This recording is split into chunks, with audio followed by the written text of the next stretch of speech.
पिछले 7-8 साल में राइट 2016 के बाद जितने भी ब्लॉकबस्टर गाने आए हैं, जितने भी ऐसे गाने आए जो सूदिंग हैं या रोमांटिक सॉन्ग्स हैं या दर्द भरे ट्रैक्स हैं या most of the most popular party songs, जितने भी ऐसे गाने आए हैं वो 80 या 85% of the songs have been sung by Arijit Singh. वैसे सारे गाने, ऑलमोस्ट सारे गाने अरिजीत सिंह ने ही गाए हैं।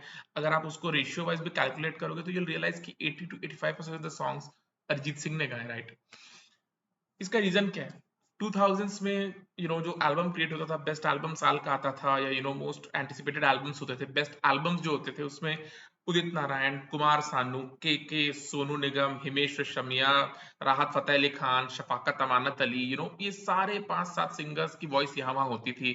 मल्टीपल गाने होते थे, may be max to max 2 गाने ऐसे होते थे जिसमें सोनू निगम हो, या 2 गाने ऐसे होते थे जिसमें उदित नारायण हो। लेकिन अगर 2 सोनू निगम के गाने होते थे तो 2 उदित नारायण के गाने होते थे। 2 सोनू निगम, 2 उदित नारायण, मे बी एक गाना केके का होता था, या मे बी एक गाना राहत फतेह अली खान का होता था, या मे बी एक गाना शफाकत अमानत अली का होता था। But with the rise of Arijit Singh in fact ये चीज एकदम ज्यादा ऑब्वियस हो चुकी है कि इंडिया में कोई भी ग्रेट एल्बम जो पिछले 6-7 साल में आए हैं, उन सारे ग्रेट एल्बम्स में मल्टीपल सॉन्ग्स, चाहे दर्द भरे ट्रैक्स हो उन एल्बम के, चाहे पार्टी सॉन्ग्स हो उस एल्बम के, चाहे उस एल्बम का सॉन्ग जहाँ पे प्यार का इजहार करने वाला हो, लॉन्गिंग का गाना हो, वो सारे गाने अरिजीत सिंह ने गाए, राइट। इसका रीजन क्या है? लुक, सबसे पहले इसका रीजन ये है यार कि 2000s में जितने भी म्यूजिक डायरेक्टर्स थे जो अपने गेम के टॉप पे थे, फॉर एग्जांपल जतिन ललित हो, अनु मलिक हो, Himesh Reshammiyas of the world, Nadeem Shravans of the world, Shankar Ehsaan Loys of the world, ये मल्टीपल 4-5 म्यूजिक डायरेक्टर्स थे जो मल्टीपल ग्रेट एल्बम्स क्रिएट करते थे। हर साल कम से कम 4-5 म्यूजिक एल्बम्स आते थे जो कि फैंटास्टिक थे, और लिटरली आपको उस चीज में कैलकुलेट करना पड़ता था कि कौन सा एल्बम किस एल्बम से ज्यादा बेटर है, राइट। या तो वो नदीम श्रवण का एल्बम होता था 1 पे, शंकर एहसान लॉय का 2 पे, जतिन ललित का 3 पे, अनु मलिक का 4th पे, हिमेश रेशमिया का 5th पे, and something along those lines, right. उसके बाद हुआ ये यार कि लिटरली नदीम श्रवण के फॉल के बाद, शंकर एहसान लॉय के फॉल के बाद, जतिन ललित के फॉल के बाद, अनु मलिक, हिमेश रेशमिया के फॉल के बाद, द ओनली फोर्स आज की डेट में जो है, जो कि डंके की चोट पे ग्रेट म्यूजिक एल्बम्स क्रिएट कर रहे हैं पिछले 6-7 साल में, that is Pritam. There is no one who can rival Pritam. Pritam के अलावा कोई भी ऐसा इंसान नहीं है पिछले 10 साल में इनफैक्ट जिसने एक ऐसा एल्बम क्रिएट किया जो प्रीतम के एल्बम को टक्कर भी दे सके। अगर आप पिछले 10-12 साल के एल्बम्स उठा के देख लोगे तो मे बी कोई 2-4 एल्बम विशाल शेखर का होगा जो प्रीतम के एल्बम के लेवल पे होगा, बट उसके अलावा दिस नो वन। शंकर एहसान लॉय अब अपने गेम के टॉप पे नहीं है, वो लोग उस लेवल का एल्बम क्रिएट नहीं कर सकते जो प्रीतम क्रिएट कर रहे हैं। प्रीतम ने हमेशा ही, प्रीतम के डेब्यू के बाद से जो प्रीतम ने स्पेशली विशेष फिल्म्स के साथ कोलैबोरेट किया भट्ट कैम्प के बाद से, तो वहां पे तो प्रीतम ने मैजिकल सॉन्ग्स क्रिएट करना शुरू ही किए। उस टाइम पे प्रीतम के एल्बम में सोनू निगम एंड के and all this kind of लोग होते थे। बट पिछले 10 साल में लिटरली प्रीतम ने सिर्फ और सिर्फ अरिजीत सिंह को ही अपना पोस्टर बॉय बना लिया। नाउ जिस लेवल का एल्बम, अगेन हमें पता है कि इस साल का बेस्ट एल्बम प्रीतम का आएगा, पिछले साल का बेस्ट एल्बम प्रीतम का था, उसके पिछले साल का बेस्ट एल्बम प्रीतम का था, और ऐसे पिछले 10 साल में चले जाओ, हर साल का बेस्ट एल्बम प्रीतम का ही था, एंड आने वाले 6-7 साल तक साल का बेस्ट एल्बम प्रीतम का ही होने वाला है। And now Pritam is the guy who is going to give singers the due, right. Pritam ही डिसाइड करेंगे कि कौन बनेगा वॉइस ऑफ द जनरेशन, कौन बनेगा उनके सॉन्ग का पोस्टर बॉय, एंड प्रीतम ने वो सारी चीजें अरिजीत सिंह के लिखी है, right. I am sure Pritam literally Arijit Singh को दे देते हैं कि भाई तू डिसाइड कर, राइट, कौन से 3 गाने तू गाना चाहता है, राइट। उसके बाद 2 गाने जो और बचते हैं एल्बम के वो हम दूसरे सिंगर्स को ले लेंगे जस्ट टू मेक श्योर कि वो एक मोनोटोनस वॉइस ना हो जाए पूरे एल्बम में। नाउ इस वजह से हुआ ये है यार कि Arijit Singh has literally become the voice of the generation। अगर मान लो विशाल शेखर एक दिल दिया गल्ला क्रिएट भी करते हैं, अगर विशाल शेखर एक घुंगरू क्रिएट भी करते हैं, तो उनके पास कोई सिंगर नहीं है जिसके पास वो जा सके। They go to Arijit Singh because Arijit Singh is the voice of the generation.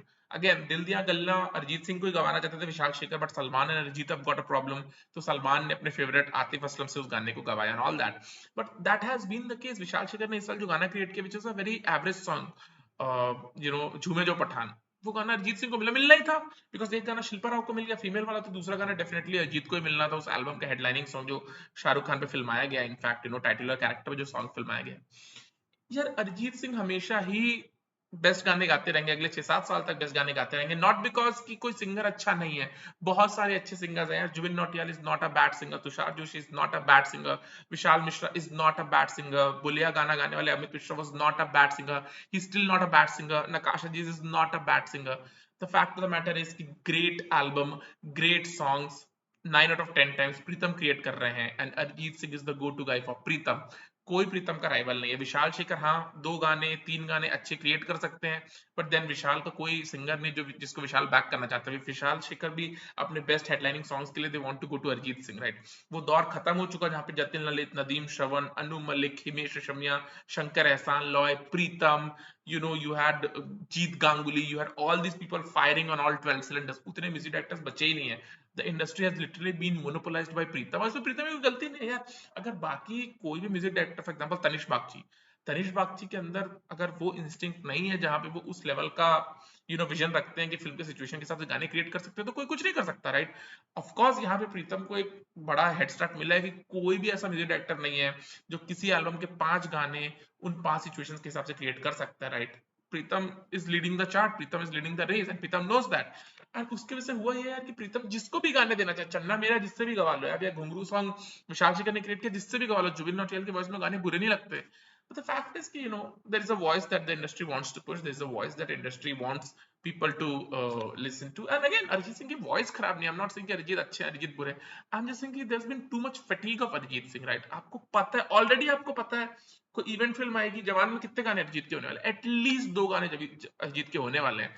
Dunki में कितने गाने अरिजीत के होने वाले, एटलीस्ट 2 गाने होने वाले, एनिमल में एटलीस्ट 2 गाने होने वाले। साल की मोस्ट एंटिसिपेटेड फिल्म में साल के बेस्ट एल्बम्स होंगे मोर और लेस, उन बेस्ट एल्बम के एटलीस्ट 2 हेडलाइनिंग सॉन्ग्स अरिजीत ही गाएंगे, right. No singer can do anything about it. And I would just like to make a point कि there's been too much of Arijit Singh, Karan Johar की फिल्म आ रही है, कि यार हेडलाइनिंग सॉन्ग अरिजीत का होगा और 1-2 गाने और अरिजीत के होंगे, राइट। मोर और लेस वो ब्लॉकबस्टर गाने होंगे, अरिजीत के होंगे।